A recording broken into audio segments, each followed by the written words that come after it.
lost time. My name is Lauren Elaine. I'm the Executive Director of the Furious Flower Poetry Center, and I'm so excited to be introducing the folks in this panel. For those of you joining us at home, we are doing our 2004 Poetry Prize winners reading. And I'm really excited because the Poetry Prize was something that was pretty sporadic. We did one in like 1994, I think, at the first conference. We did one in 2017 on the centennial of Gwendolyn Brooks. And then I talked to Dr. Gavin at the time, and I was like, we should do this more, like every year or more. And she's like, are you taking that over? I said, okay. And so it's been my pleasure every year to just really, find an amazing judge, and I'll tell you about this year's amazing judge in a minute. But my favorite part of my job is when I get to call the winners. And I got to do that this year again. And we have some delightful poems and delightful humans in store for you. I'm also excited to announce that the prize, which opens every year December 15th and closes the February 15th of the following year, will be judged by Aracelis Girmay. And so, get that in. You should also know that our prize winners receive a $1,500 cash award, as well as publication in Obsidian. And our honorable mention receives a $750 cash award, as well as publication in Obsidian, as do 5 finalists. So, you get a little publication, get a little cash, and then, even if it's not a conference year, we do bring them to JMU for a reading with the judge that selected their work. Again, Fierce Flowers really invested in intergenerational connections, and so it's just always lovely when the winners of the prize meet the judge that selected their work, and that's just always another beautiful thing to witness as part of this program that we do. So tonight, it's not night, is it? This afternoon's reading is going to feature our judge, Roger Reeves. Roger Reeves is the author of Best Barbarian, a finalist for the National Book Award, and winner of the Kingsley Tufts Poetry Award. Tracy K. Smith called Best Barbarian a revelation and a form of reparation. His debut collection, King Me, was a Library Journal Best Poetry Book of the Year and a winner of the Larry Levis Reading Prize. Is that what that is? Yes. The Penn Oakland Josephine Miles Literary Award and a John C. Zachars First Book Award. His next book will be Dark Days. Is it still next? Are we up to date here? It came out already. Okay, we're behind the times. Dark Days, Fugitive Essays. I was like, will be, August 23, so it's been out. I'm going to read when this is over. And so he's been awarded an NEA Fellowship, a Ruth Lilly Fellowship, a Hodder Fellowship. He fancy, y'all, but he's a phenomenal human. And he read a lot of poems, and I'm going to let him tell you about the ones he selected as our winner and honorable mention. Welcome, Roger Reeves.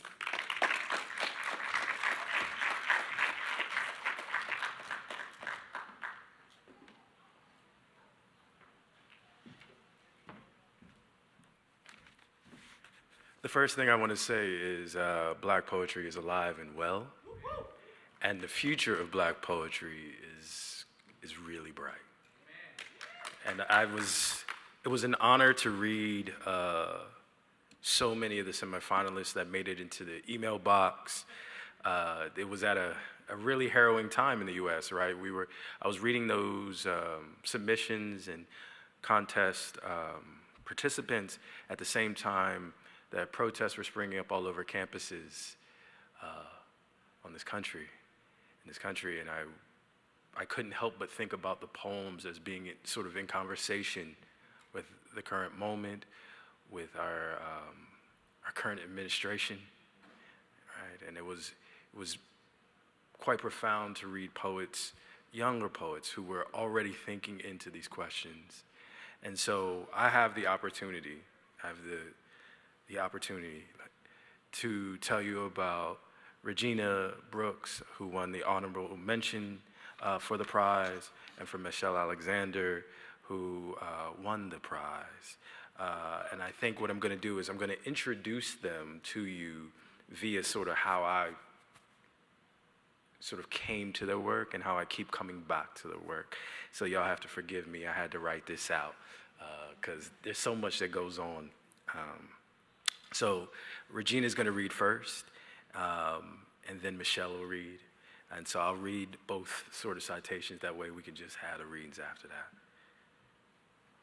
When reading Regina Brooks's poem, Match Bernini's Ecstasy of St. Teresa, 1652, with its proper citation, I kept saying to myself, brilliant, formally brilliant, which means yes, full of light, but also full of formal dexterity, possibility, innovation, seduction, or what the young folks call riz. The poem sets out to disarm you with its proposition. The goal for you, the reader, is to find a proper caption for Gian Lorenzo Bernini's sculpture of an angel in the motion and moment of wounding St. Teresa with an arrow. But this task of finding a proper caption is quickly subverted through the introduction of the speakerly I. Here's how the poem begins. I have only recently learned it is possible to cleave obedience from goodness. Before I learned this, I absorbed obedience as virtue, which is to say, I have spent my life seeking something to obey. Hold up. Wait. Who's speaking? Is it the angel about to wound, or is it Teresa about to be wounded? Or is it the poet intruding exegetically, critically reading, offering an ekphrastic interpretation or rendering of the statue? The fruitful indeterminacy is part of the scandalous and uproarious situation of the poem. The poem asks us to hold multiple positions, subjectivities, divinities, and myths at once. It asks us to find a caption for the divine, for the methodless nature of ecstasy. We are to understand in trying to caption this piece of art, which calls to mind trying to caption a photo or image we might upload to Instagram or Facebook, that we are called to wrestle with the timelessness of our lives, with our little and large motions on the earth, with our desires, with the banality of our love, devotion, and yes, ecstasy. Brooks also reminds us that captioning is as much a historiographic endeavor as it is autobiographic. That angel wounding St. Teresa does not fix itself in 1652, but like the museum curator who prepares to offer the viewing public of 2024 Bernini's art, we must prepare the language, prepare to find the language that might sit with, below, to the side of the art, which is to say, offer it transubstantiation. Why I kept coming back to Brooks's poem over and over again was its ability to surprise. The ekphrastic poem sometimes slips its ekphrastic yoke and became narrative, or felt as if it became confessional or aphoristic. The poem constantly slipped the yoke of being one thing or another. The poem admits at one point, I have toiled for beauty and mobility. Yes, yes, yes, yes. Isn't that what we toil for? Beauty and mobility. Isn't that what we come to art for? To be here and no longer here simultaneously. Beauty and mobility. Regina Brooks is a Florida-born poet, essayist, and movement artist. Their work has been previously curated by, or is forthcoming in Fog Lifter, The Offing, Blood Tree Literature, and other esteemed journals, like the physical and digital inboxes of their loved ones. They hold an MFA in creative nonfiction and poetry from Antioch University in Los Angeles. Their work has been supported by Roots Wounds Words, the Community Foundation for Northeast Florida, and the Virginia Center for Creative Arts. Congratulations, Regina.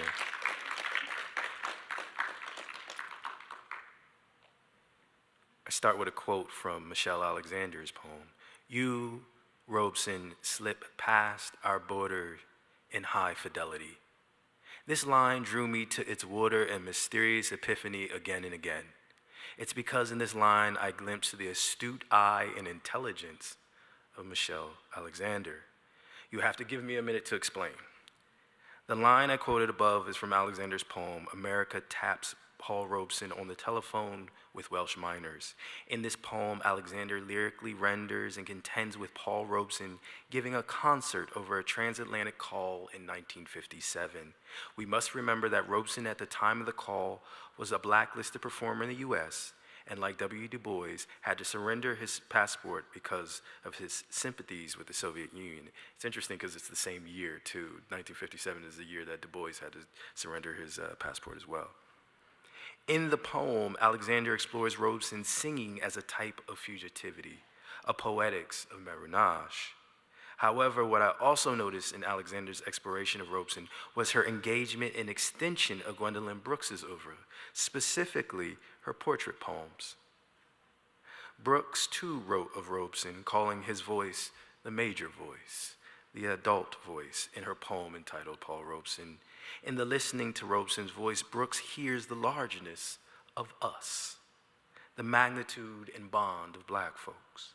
Alexander follows Brooks' form. However, Alexander also hears a little something else.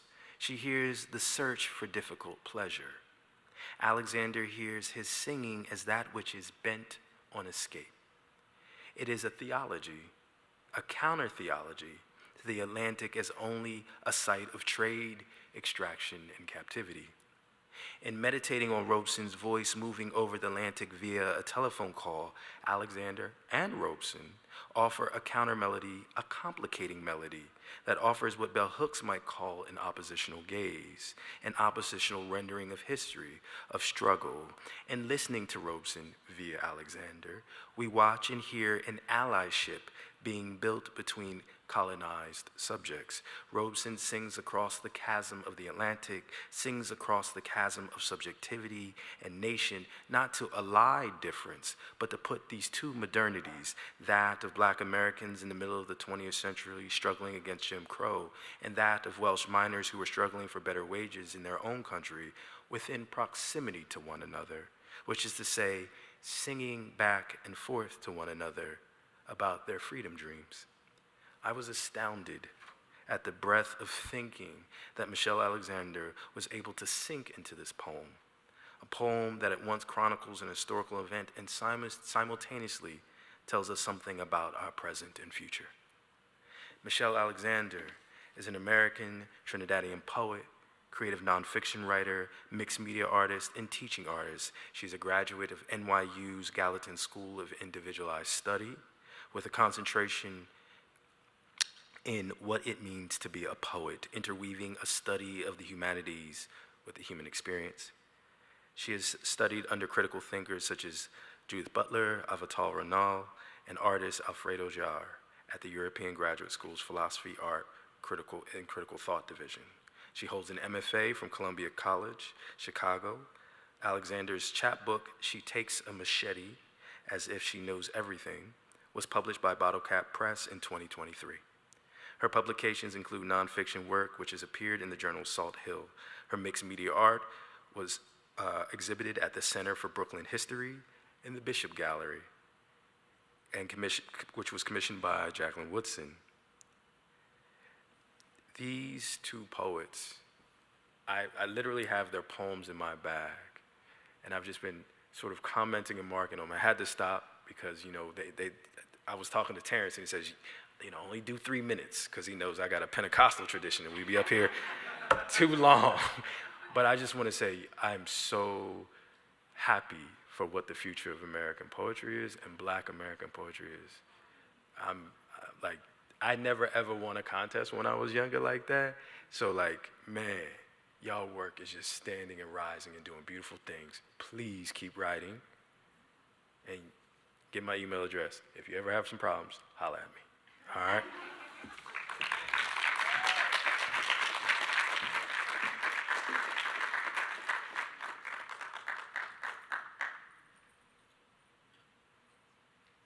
Regina Brooks.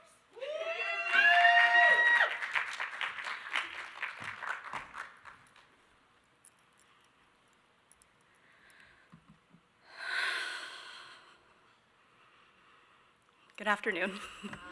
Hi. I'm RaeJeana. It is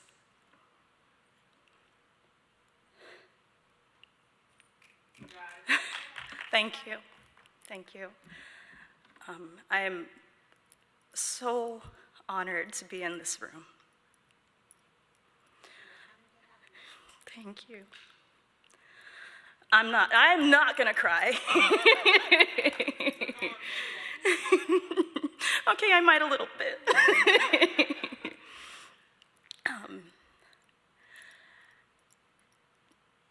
Yes, to be in this room in any capacity is beyond any milestone. It feels insufficient to call it a milestone. I feel so honored to stand here and be just a particle in this ecosystem. And thank you. And thank you for that introduction, Roger. Thank you for the work that you do, which guides not just the work that I'm interested in, but the deep thinking that I'm interested in. And to Lauren Elaine, anytime I see your work in the wild, it picks me up like a strong breeze. And thank you for all of the logistical work you've done to bring me here. Thank you to Michelle, who I just met, and who I'm very excited to hear from shortly here. Without further ado, I'm gonna read some poems at you. The first is Natura Morta, Dead Nature.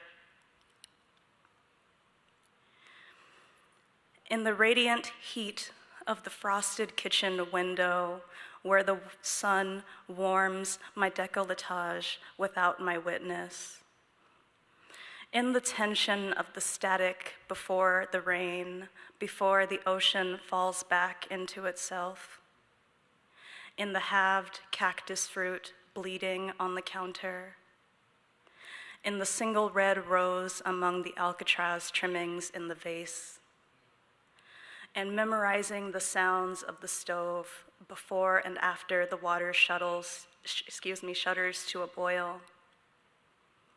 In opening the windows, in admitting the world outside. In conversation with the elephant in the room, in being the elephant, in being in conversation with myself. In exchanging the view of the ocean's glare, that hot tray of diamonds, for streets so high I could drown in them. In greeting anonymity, in the unfinished red hotel that sits along the highway on the way to Puebla, in looking like I know where I'm going, in playing the part, in submission, in being told because of the cross above my lifeline that I can see the dead walking among us, in regret, in red glass, in silica and iron melded into swans, in Las Andias, in which Diego Rivera painted watermelon with sand mixed into the paint, in the details, In knowing when Allison says pomegranate and blood orange are the sexiest foods, she means committing to them is as carnal as eating the melting horizon. In knowing that holding my breath when passing cemeteries is the proper thing to do, but never having such instinct for passing crematoriums, where I could breathe in so much more of another person.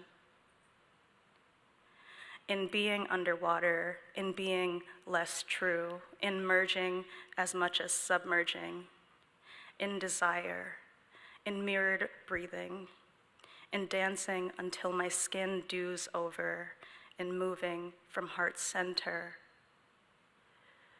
in sharing a body with every person I've ever been, in practicing forgiveness, in la madrugada, moving into the halting white silence of the morning, in the luxury of sun-drenched curtains, in the Ori Gerst photo series of exploding vases, only being able to tell petal from shard when seeing them both as being equally capable of violence,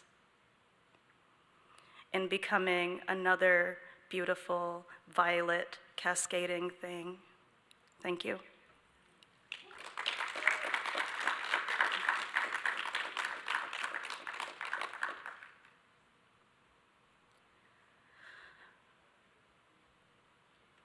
This next one is ecstasy.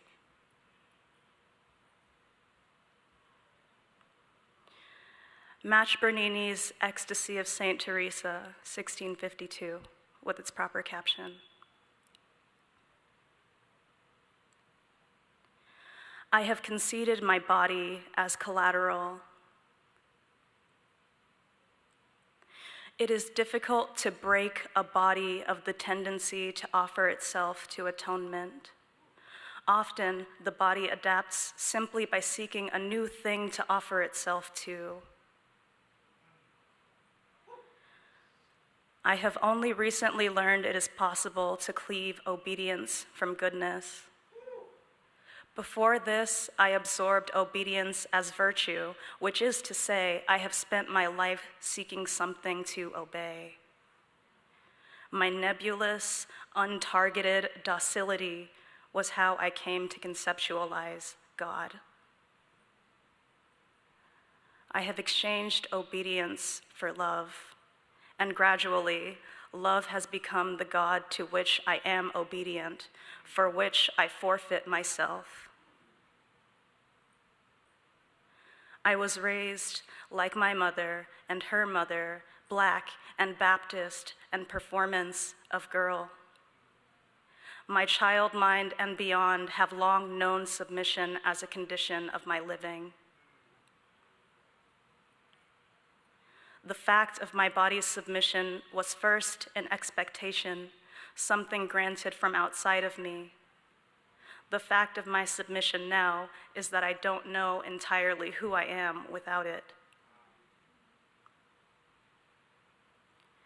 I have offered away my body, my sleep, my sustained eye contact, my parted lips, my obligations.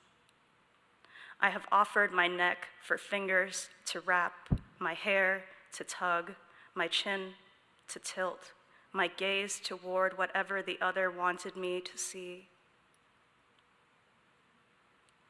Exalt as instinct. I have leased my body at varying rates for more of my life than not. I have been paid to be a present body, invert my body, instruct bodies, protect, touch, cleanse, entertain bodies. I have paid to have my body educated, housed, nourished, unknotted, transported. There are those who have made careers of their bodies. There are those who have made beauty their work, others still who have turned their bodies' optimization into labor. I have toiled for beauty and mobility. I have awaited a word for this in the form of being chosen. A body, a negotiation, a place for bargaining. After school, my cousin would study her schoolwork as I studied her.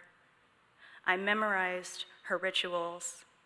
Inevitably, she set the microwave timer a touch too long and burned her popcorn every day. She would offer me a portion every time, and every time it was largely burnt pieces. I ate them until I loved the taste. In turn, I suspect she burned the popcorn because she loved me. A body endures. I submit and hope for a designation of goodness. One evening in Italy in 1975, Marina Abramovich stood before a table for 6 hours. There were 72 objects strewn across the table, which Marina invited an audience of anyone to use on her as they wished. I am the object, she indicated in her written instructions. During this period, I take full responsibility. From the table, one person handed Marina a rose. Another placed a gun to her head. She indicated the end of the performance by walking toward the crowd. They scattered. I submit in order to live. I have endeavored to make my suffering artful. There are times I believe in enduring until I'm sacred. A top says he likes to objectify people, to make them into objects of art. The first time I notice the red rope against my skin, I notice concurrently a blossoming inside me. He rigs me from the center of my chest and lifts. I have considered pain both as a means to an end and for its own sake. I have found myself too curious about the possibility of beauty in giving myself over to suffering. While spending a day writing about shame at a bar, I ordered a rich vegan chocolate muffin and told the barista a joke that did not land. I tipped generously to compensate and scurried with the cold muffin back to the table. The muffin contained somehow a small chip of white ceramic and a near equally sized black pebble, a balanced meal of stone. A nun once asked Michelangelo, as he worked late carving his name into Pietà, for even just a bit of the marble dust from the wound in Christ's side. He obliged the nun, at which point it is said she made Michelangelo an omelet while she ate the dust raw from Christ's marbled wound. In a vision, the angel looks sweetly on as he draws back his arrow, holds it like a paintbrush, positions himself to spear it through Teresa's dutifully open chest. Teresa does not appear to brace herself for what she knows to be imminent: pain and pleasure, deep and equal in measure. She knows her separation from the divine will dissolve with the union of the spear with her body. Submission is a brand of spectacle. Suspension is the erotic tension between gravity and a refusal to land. I submit to be seen. I submit in resignation. It is possible there are ties to pursue breaking. It is possible there are worthwhile tethers. The terror is in confronting the boundary. Transverberation is the act of being pierced through. Thank you.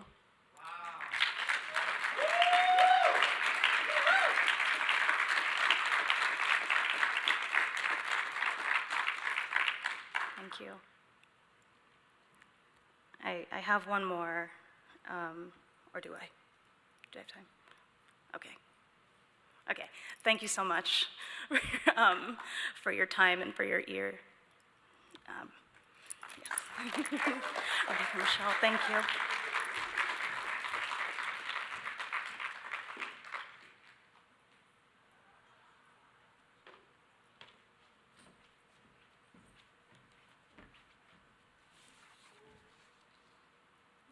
I can put this.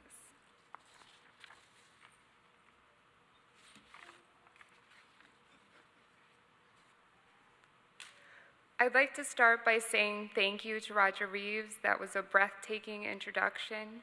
And thank you to Regina. Spectacular poems. I mean, come on. That was incredible. And everyone at Furious Flower, especially Lauren K. Elaine, who has made this whole experience so special, and Dr. Gavin for her beautiful and incredible imagination. So I was thinking how there are times when you witness someone who, with the poetry of their lives, also lights a way of being that perhaps recalls the Black aliveness we heard this morning, which both insists on freedom and speaks to you in the tongues of the unique. It is transformative. This is both Paul Robeson and my sister, my twin flame, Madeline Grace, the historian who pulled Robeson out of the depths for me. America taps Paul Robeson on the telephone with the Welsh miners. In October 1957, African-American Robeson, who was blacklisted as a performer and whose passport had been withheld by the authorities due to his Soviet sympathies, sang to Welsh miners in a transatlantic telephone concert exchange. Illuminate anew how nocturne your bass baritone can become. The distance of ocean traversed cerulean by a question, didn't my Lord deliver Daniel, deliver Daniel, deliver Daniel? Didn't my Lord deliver Daniel? And who is the lion, golden mouth agape? Panting, ours is we, America, is a paranoia with fangs, flashing on as an outrage, a motion incensed when, as a vibration silhouette, you, Robeson, slip past our border in high fidelity, as if you were asking, "Oh, America, why?" We assume the poetic apostrophe, playing absent, then playing deified, uncalled yet on the call. If not my Lord, then America. And why not every man? You bisect through conviction and resound to your miners of rescue. Each agent of ours sneaking along submerged repeaters signals this question. At once, we hear silence rising behind you as cocked bowstrings, twilight swaying in New York on the tip of your tongue, utterly spent. The Welsh choir hanging on like tear-streaked laundry. We hear in that clean crispness, every star did disappear. That blade sculpts your elixir. Yes, freedom shall be mine. Not a 5 o'clock shadow, but a clean-shaven moon. As it wavers, night performs, and you are a negative theology that shakes across spirituals as transatlantic as trade, as entrancing as your hungry chords, bent as they are on escape. Thank you.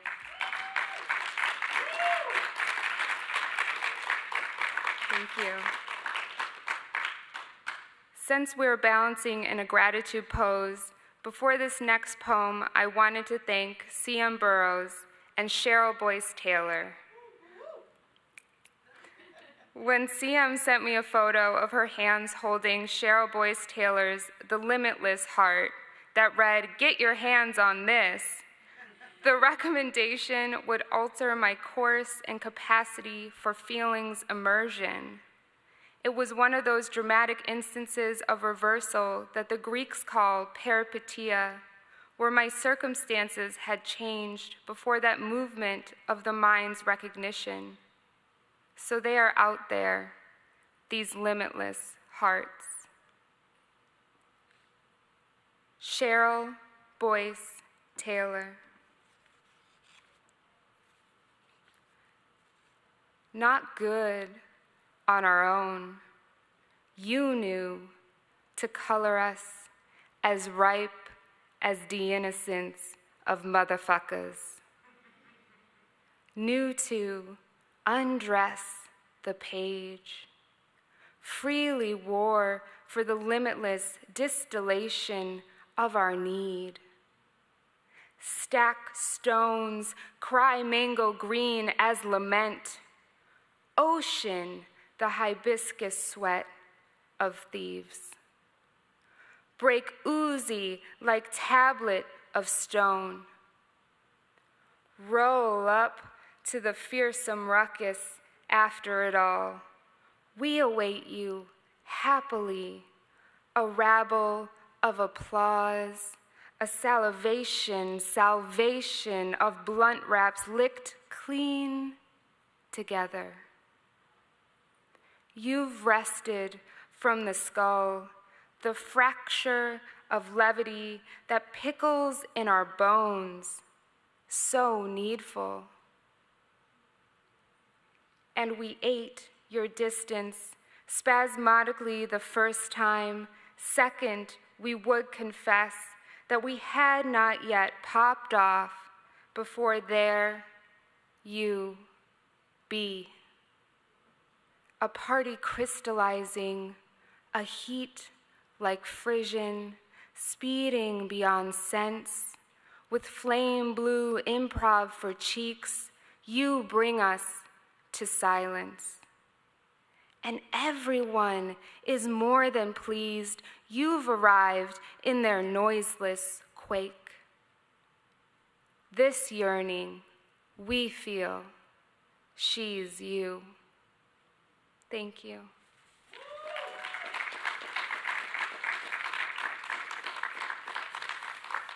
And for my last poem, I also want to thank the rap artists of our day, the fraternal twins of poets. Their adjacent languages touch and envelop my own. Their struggles can mirror and give windows into our own. And I thank you all for being such an amazing audience. This last one is dedicated to you, as much as it is dedicated to the CC, my everlasting friends. Ode to the rap game. Like starlight underwater, they seep through the door, rapping gorgeous. For Lady Game's rep drips from my radio, like energy and devotion. Lotto, J. Cole, Megan Thee Stallion pooled as bail money on the car's floor. Icy chain, tendrils, writhing freed from the machine. Each vying realist, hard as an altar's bones. For her, we'd pull anything. An attraction, a heist, sublunar sacrifice, mind lost, dedication risks like eat betrayal, our promise intervolved. She takes me in, the game. She hungers through the kilos of consonants. She thrills threnodies, dice, or chrome melodies. as fly as red tails cred, fresh-cut soldiers' eyes sweat like dollar signs, game run city launder herself as industry, mercurial as a poet on the run. Some say game fixed, when the rain brutals, a treason of artists floods her face. She takes both hands, has lost many fathers, shrouds the evening light. She vowed to make me listen, steal away my siren and sanity, can't be got game, but by graven idol and icy chain. Melody, rolling dice, threnody, caught in flight, just bliss, kiss, callous game, dripping from the car radio, writhing like energy, uncontained. Thank you.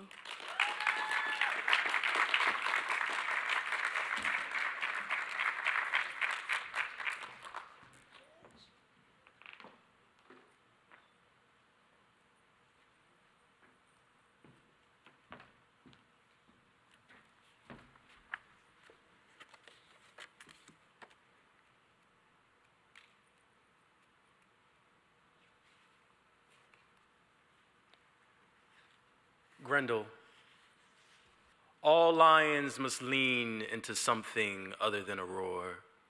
James Baldwin, for instance, singing Precious Lord. His voice is weary as water broken over his scalp in a storefront sanctified church's baptismal pool all those years ago when he wanted to be somebody's child and chosen water spilling over their scalp. Lord, I want to be somebody's child, and chosen water spilling over their scalp, water taking the shape of their longing, a deer diving into evening traffic in the furrow drawn in the hair over the hood of the car, power, and wanting to be something alive and open. Lord, I want to be alive and open. A glimpse of power, the shuffle of a mother's hand over a sleeping child's forehead, as if clearing the city's rust from its face, which we mostly are, a halo of rust, a glimpse of power. James Baldwin leaning into the word light, his voice jostling that single grain in his throat as if he might drop it or already has. I am calling to that grain of light, to that gap between his teeth, where the many of us fatherless sleep and bear and be whatever darkness or leaping thing we can be. In James Baldwin's mouth, my difficult beauty, my weak and worn, my future as any number of angels, which is not unlike the beast Grendel, coming out of the wild heaven into the hills and halls of the meat house at the harpist's call, with absolute prophecy in his voice and a desire for mercy, for a friend, an end to drifting in loneliness. And in that coming down out of the trees, out of the hills for once, bringing humans the best vision of themselves, which of course must be slaughtered. How y'all doing out there? It's good to be here. First of all, let's give it up for Regina and Michelle again. That was amazing reading, y'all. Amazing reading, y'all. As everybody said, it's a real honor to be here. But one of the things I think that Furious Flower does in this beautiful way is it's a pedagogical experience. You're learning who you will be as a poet when you come here, right? Because we have everybody together, right? And so I can remember my first Furious Flower 10 years ago, right? And so it's so interesting, like the lifetime achievement. Like I was like, oh, Joanne Gavin set up something so that we could see the future. We will always be seeing the future. There's no way to not see it, right? And the grace, right, that we should have as we age in poetry, right? We need to think about this. Even as young poets, we will be elders one day. And we set up that legacy now. And thank you, Joy and Gavin, for giving us an institution that helps to like raise us, right? You raise us from basically the bottle, right? When we little baby poets, right to where I am. I'm just a teenage poet, you know? Thank you. So I'm gonna read some poems from Best Barbarian, and I feel like I wanna read in the spirit of the folks that came up here. So this next one is called Rich Black, or Best Barbarian, and there's a lot of quoting in this poem. This is a sort of a quilt of a poem, but I'll just say that the opening 2 lines, or actually, yeah, the opening line is a line from Black Thought when he did that 10-minute freestyle on Funkmaster Flex back in like 2017. I don't know if y'all remember that freestyle. It's a dope freestyle. But he had this line that just like stuck with me. So the opening line is from Black Thought. When our consent was against our will, as in it is said during slavery, Negro children were encumbrances, often advertised in evening papers as lagniappe, the petite largesse of luxury living, as in Scipio, baptized 1760, likely Negro boy, about a month old, to be given away into the sea, as in below the harbor near Edisto Island, Ebos swung low in the chariot of their calling to be carried home, and walked on the bottom of water until handsome, homed, as in the way we lay we mimed a body of water, so died for the want of water, bearing this plow and flower, this bit in Scold's bridle, this muling leather, this blood loss, this goodbye gone, but one gone ain't always equivalent to another, as in all silences are not the same, as in all money ain't good money. What silences are you responsible for? What gems have you jiggered into crows cajoled to sing in the pines and pages of poetry magazines for a prize?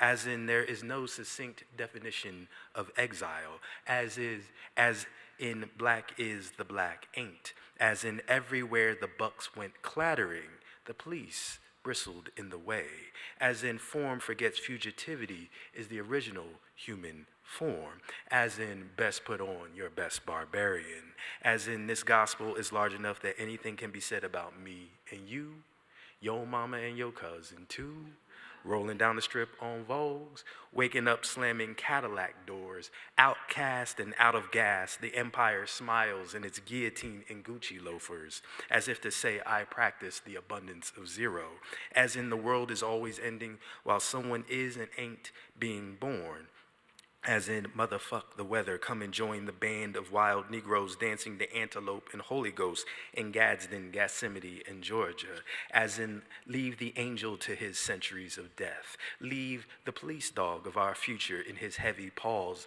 below the whites only signs and water fountains, dreaming of bucks between his teeth and a healthy 401k or Roth IRA to ease into old age and the arthritis of chasing everywhere the bucks go clattering, as in the black and blur or the bright blur of black, as in the Negro must still be moving, which is the original cinematic motion of ghost gardens and ex-slaves, as in address yourself only to freedom, to the seed, the forest, the swamp, the night, the rain, the river, the rat, the smoke, the panther, the tree, leaping in and out of its green breath.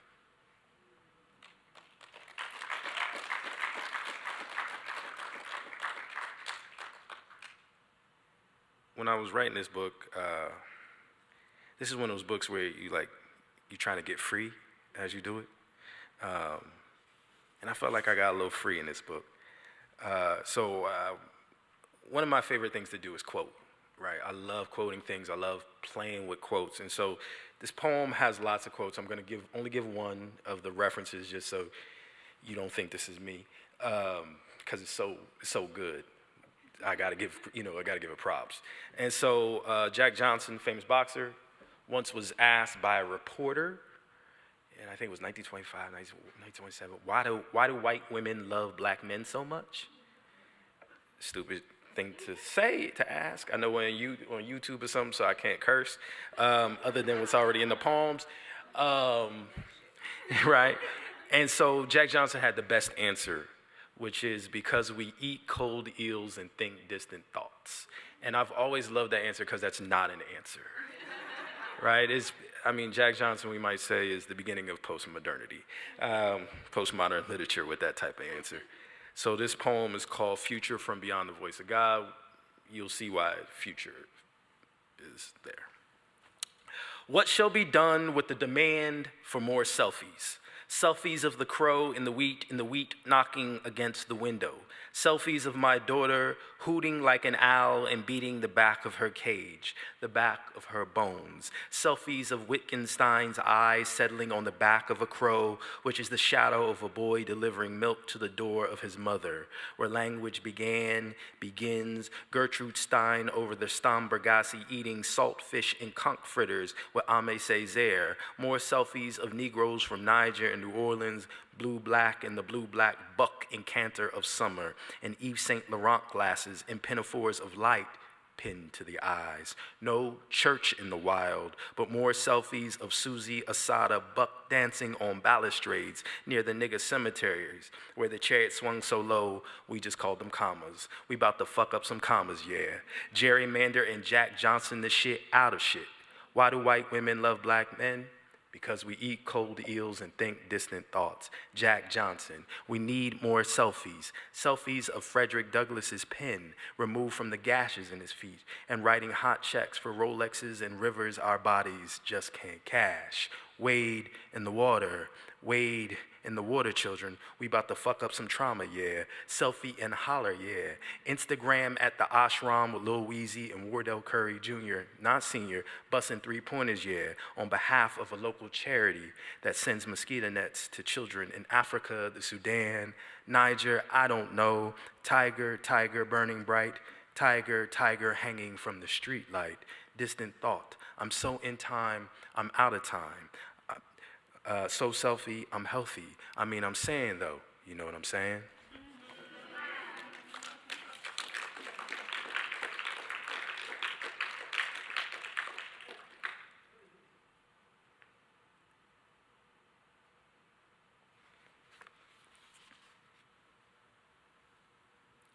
After death. To get the light and dead coming through the window without distinguishing one from the other is the day with and without its mastery.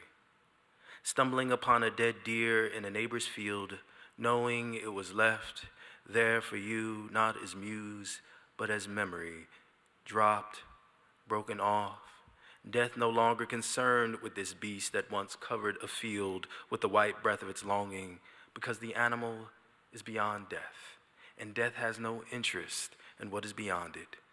So now it's off to stare at the barely standing there drunk, swaying beneath two scythes hanging on two boards above his raised eyes. The afternoon drifting into doorways.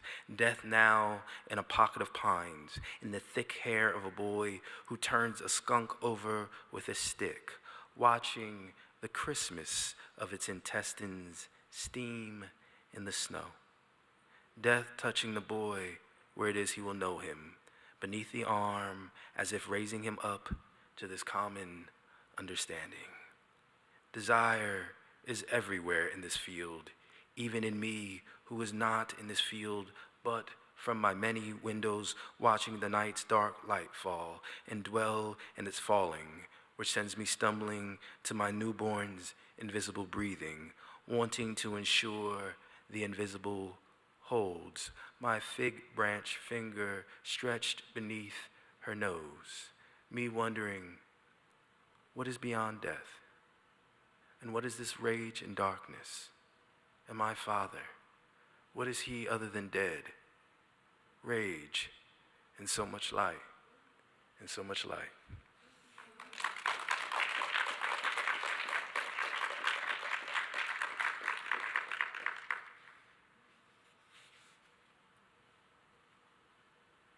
after the funeral. A white cat has come to sit on the backside of slaughter, to sit on a white bull bearing a necklace of pomegranates. The cat has come not as any witness to a crucifixion or a coronation, not as angel or symbol of some comfort, creature, some benign break in the dying, but as human wish, as distraction from suffering.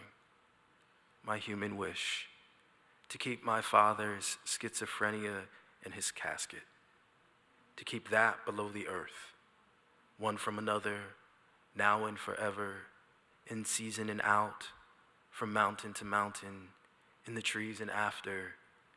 Amen.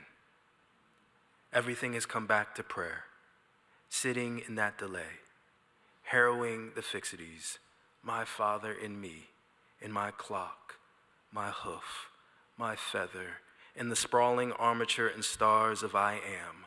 Lord, am I worthy? Have I devotion? What body built of flood, of cancer, of winter, woman?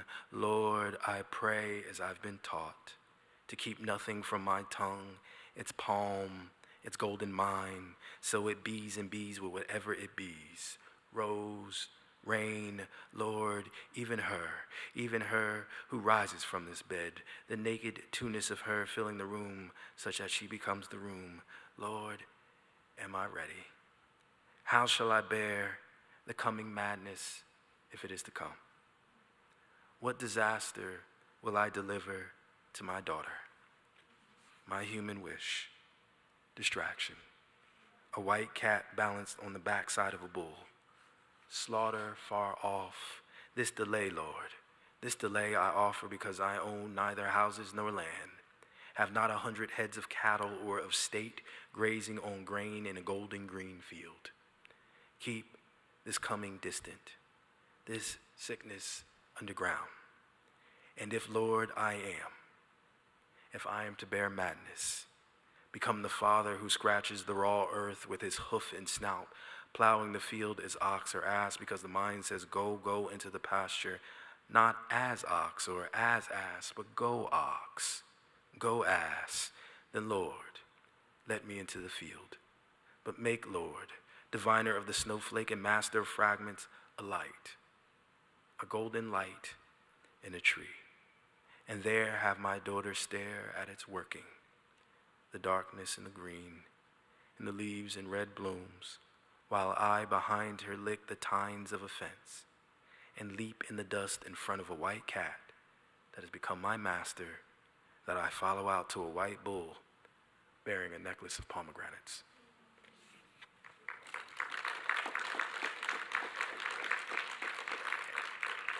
And the last poem I'll read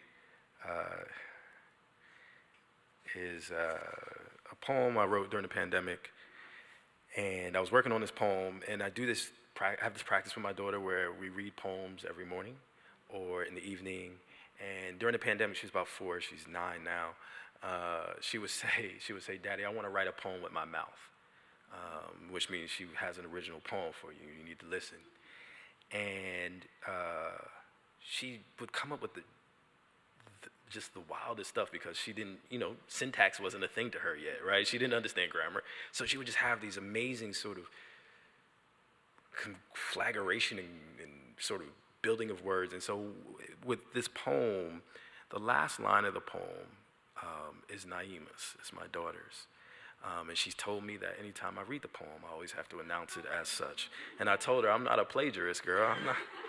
That's not what's going to happen. So this last line is from my daughter. And the poem is called Journey to Sanchindananda, which is also an Alice Coltrane album and figures sort of largely in this poem. Alice Coltrane, her harp, fills in the cracks of me with gold. The Japanese call it kintsugi. Where the vessel broken, only gold will permit its healing, its history. It's how the stars understand us. Lemon flowers on the skin of the earth. Mosquito filled with the blood that sirens its fat, long life. Who isn't dying to leave this house, to go masked only in the shadow of one's animal breathing, lonesome, unprotected, knowing nothing lives as foreignness or death. that the black dog with the sword in his mouth, passing from house to house, will not bring its itch, its ticks and locks clogging our lungs, a permanent quarantine. Nothing that a little gold melted to ichor and spilled into the veins won't seem. Everything is a blue divergence on a harp. The red bells and the purple crepe myrtle this morning, forgetting that soon they will be the corpses the spring tree kneels to observe. No, no, they remember, as everything dying remembers its mother's name. Say your mother's name, not for power, but for the glimpse of power, to be more than a hesitation, gold filling in the cracks, a window thrown open for no other reason than to continue a blue feeling. Nothing needed other than this devotion to darkness, a fire gotten brighter, my daughter holding my small name in her mouth, light broken, beloved, my daughter, a window thrown open, her voice gold filling in the cracked basketball court of me, announcing all nature will be dead for life soon. Thank you.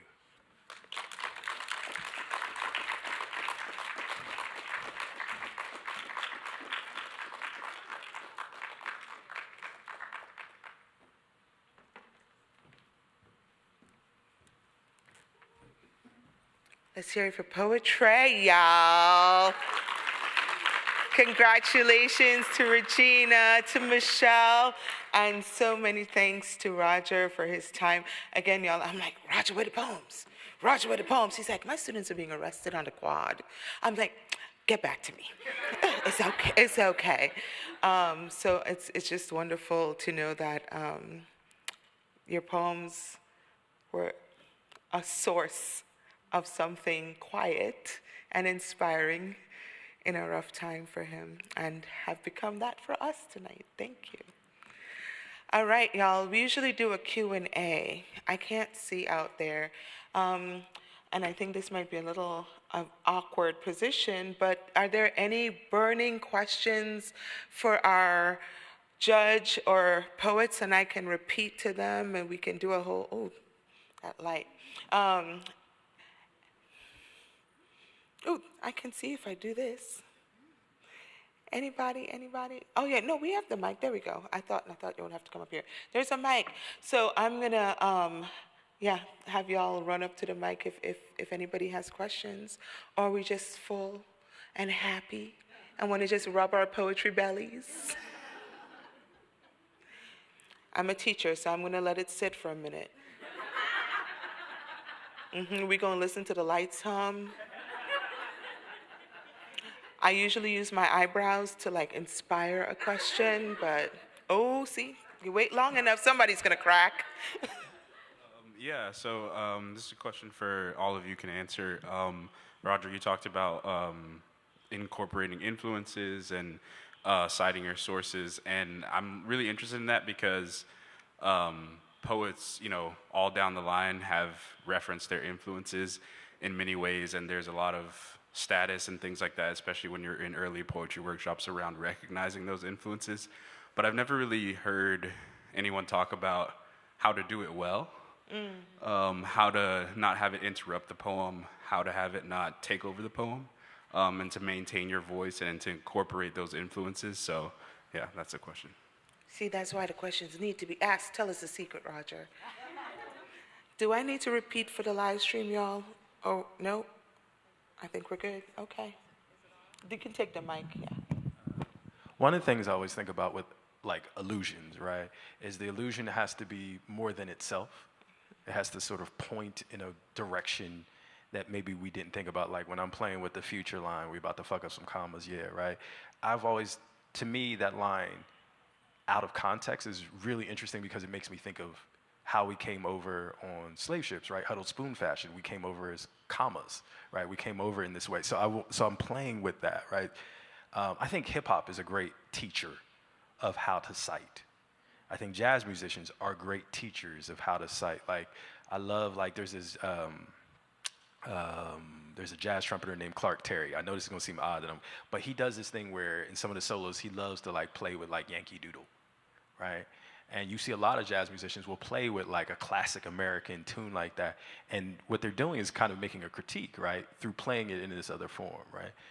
So one of the things I'm always thinking about is how do we take an illusion, how do we take a sound, how do we take an image and make it something else, right? And we sort of extend it, right? Because that's what we're here to do, right? Like we didn't invent poetry, right? So we're always just extending something we've received, even if we don't know where it's come from, right? So I'm just thinking about like, okay, if I'm gonna put, if I'm gonna put a deer in my poem, right? I'm thinking about Terrence Hayes' poem, right? From, I think, is it Wind in the Bottle? No, it's in Lighthead. Yeah, Which one? the light one. Lighthead, right? Lighthead. And I'm trying to think about, okay, Terrence does this with the poem, does this with the deer. I'm going to take that same deer and do this other thing, right? And to me, that's how we sort of extend and we play elusively, right? And then if we're trying to, the language of others, when we're integrating it, there's a way in which we're always made up of the language of others, right? None of the language that I'm using now is mine, right? So when we think about how to integrate like lines and things like that from others and weave that in, we just have to think about how we've done this already and how we continue to do it. And so just find ways to sort of play and offer different textures. I just find I'm interested in texture. Does this make sense? Great question, brother. Ooh, I see another hand. Meta. Oh, okay.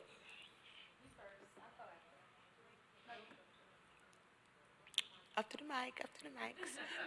For the live streamers.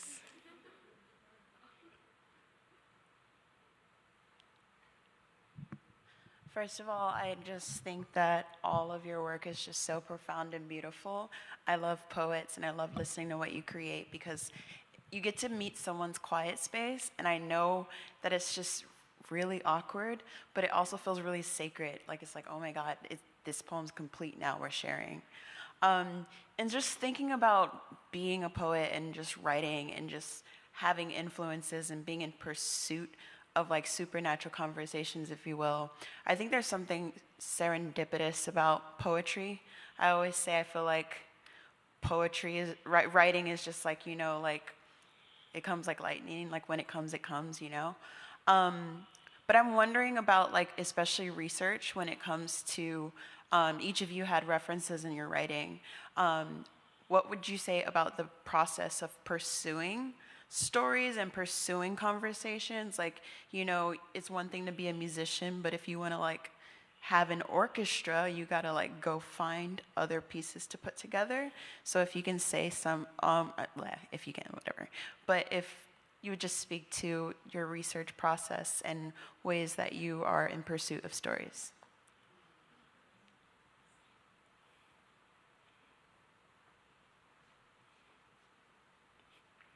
They're like, we ain't taking that one. Who's up? Come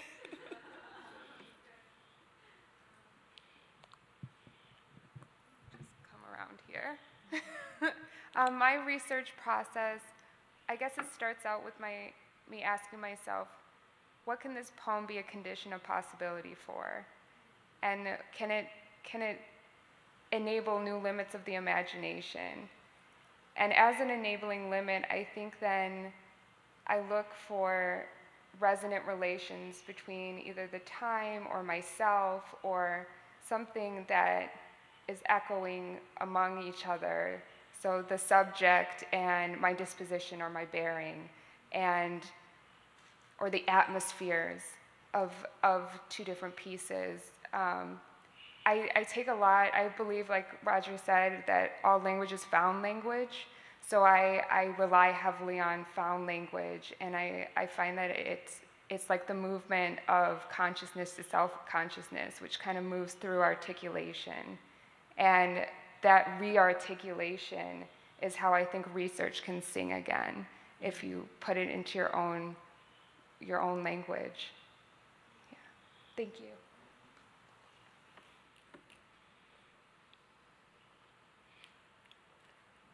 I think research sing again is going to be a line in a poem. Anybody else wanted to? Let's make sure they don't want to answer. Okay. Okay, where'd she go?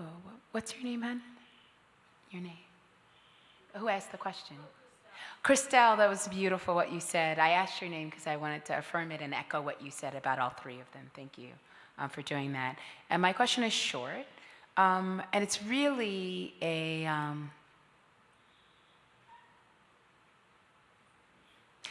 it's the kind of question I would ask in this space at Furious Flower, and it's a question about contest. You as a juror, Roger, you two as awardees. And it's this, so in both King Me and in Best Barbarian, both of them have the thing that contests evoke, the idea of rank, the idea of hierarchy, the idea of best, the idea of the winner, right?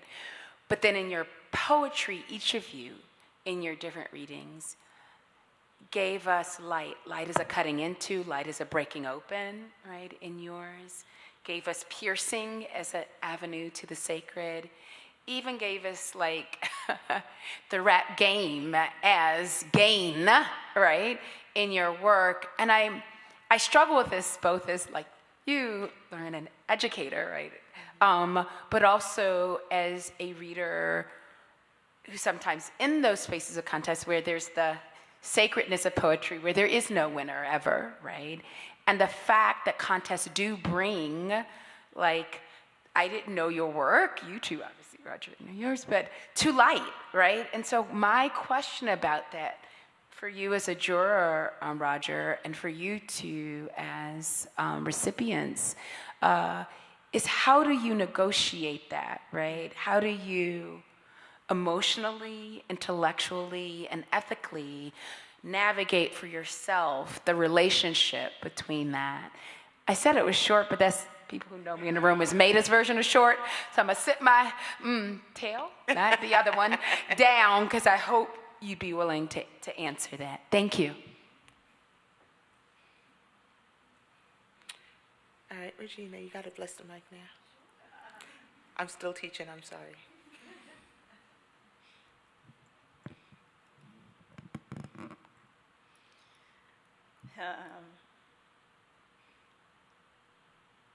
I suppose when I think about submitting my work to contests, prizes, it's not something that I do often. I just think about the organizations that I feel connected to, and I think about the reason I write, which is to connect. And it's not ever about winning particularly. It's about, somebody, I write because people read.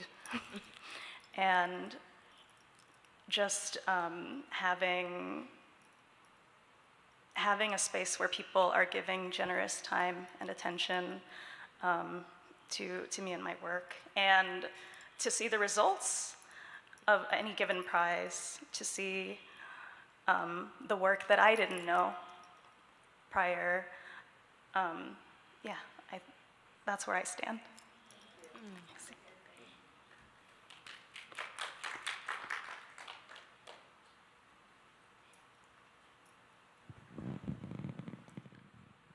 I think I know why I judge. One is because, like I said, I think too often that what happens in competitions, particularly poetry judging, my poems they're not prize-winning poems in the sense of, if a judge, I remember Terrence Hayes once said this thing to me. He was like, sometimes you're going to be read better by older poets than you will be by some of the younger poets. And I think for me, what I want to do is read young poets well and sort of allow them great room, right, to be trying and to be experimenting and making things. This is why I was so attracted to Regina's work, right? It's a work that is, I would say, defies this sort of poetry competition. Like, you have to sit with a poem that's 2 or 3 pages, that is it's playing with the prose line. It's asking very interesting conceptual questions. That feels to me anti-poetry contest, right? But to me, that is the poem we need, right? So that's the way I'm sort of reading for difficulty, for complication, and the same for Michelle's poems, right? They're the types of poems that require you to really sit with the language and sit with the line. It doesn't sort of allow for just one reading. But the other thing that I think about is, it's funny, Elizabeth Alexander is here, and we gave it a lifetime achievement. You know, I say we because I'm part of the community. But one of the things I'll never forget is Elizabeth Alexander was invited to a panel. It was either Poetry Society of America or it was Academy of American Poets, and this would have been like 20 years ago. And she was sitting on it with like Tony Hoagland, Ed Hirsch, and some other people. And she was the last person to present at this. And I remember watching this. I wasn't watching live, it was like telecasted. And she said, well, I guess I know why I'm here. I'm here to account for the Negroes. And I think about that idea that sometimes the competition is actually an opportunity to make community, to expand the community, as opposed to thinking of it as a scarcity model. So when I'm going, I'm like, who else is going to get brought into this? Who else needs to be here with us, right? And generally, we all do, right? And so that's the way I'm thinking about it as a juror, right? I'm thinking about just who's willing to take, like, you don't have to have the perfect poem, but you do have to, like, be taking, you know, I like a high dive. I want you to get up on the highest dive and jump off. And if you do that as a poet, it's real, like, even if you belly flop, you'll find moments while you're in the air that were quite beautiful. And to me, that's what poetry is really about, right? That sort of attempt. All right, so that's the way I think about it.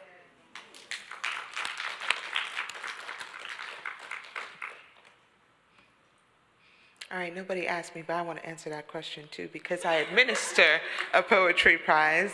I have been a prize contestant. My first book was a finalist 9 times before it finally got published by not a prize.